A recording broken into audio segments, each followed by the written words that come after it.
முதலமைச்சர் செல்வி ஜெயலலிதாவின் ஆணைக்கிணங்க மழைக்காலம் தொடங்கவிருப்பதால் பெருநகர சென்னை மாநகராட்சியின் சார்பில் முன்னெச்சரிக்கை நடவடிக்கைகள் தீவிரமாக நடைபெற்று வருகின்றன. பல்வேறு பகுதிகளில் கொசுக்களை அழிக்க புகை மருந்து அடிக்கப்பட்டு வருகிறது.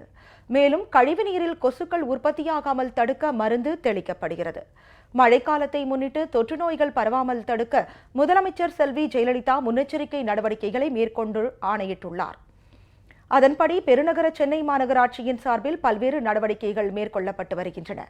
குடிசை பகுதிகள் உள்ளிட்ட பல்வேறு பகுதிகளிலும் கொசுக்களை ஒழிக்க புகை மருந்து அடிக்கப்பட்டு வருகிறது. மேலும் தேங்கியுள்ள தண்ணீர், கழிவுநீர் வடிகால்கள் ஆகியவற்றில் கொசு உற்பத்தியாகாமல் தடுக்க மருந்து தெளிக்கப்பட்டு வருகிறது.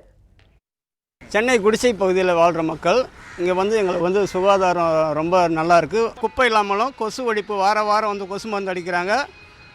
சாலைகள்லாம் ரொம்ப சுத்தமாக இருக்குது. இங்கே நாங்கள் குறை சொல்லும்படி எங்களுக்கு எதுவும் குறையும் இல்லை. இது மாநகராட்சியில் வீடியோலாம் கேட்டு மாத்திரை மருந்துலாம் கொடுக்குறாங்க.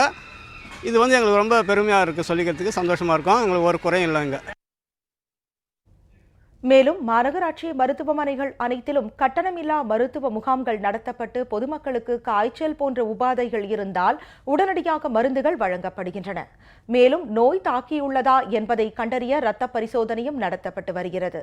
பொதுமக்களுக்கு நிலவேம்பு குடிநீரும் வழங்கப்பட்டு வருகிறது.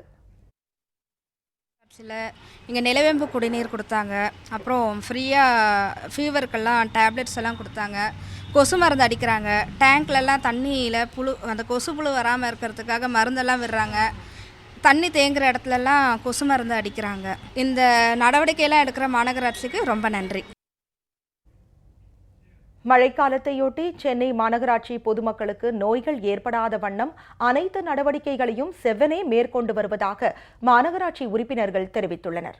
மேலும் பொதுமக்கள் தங்கள் சுற்றுப்புறங்களை தூய்மையாக வைத்துக் கொள்ளும் வகையில் விழிப்புணர்வு பிரசுரங்கள் வழங்கப்பட்டு வருகின்றன.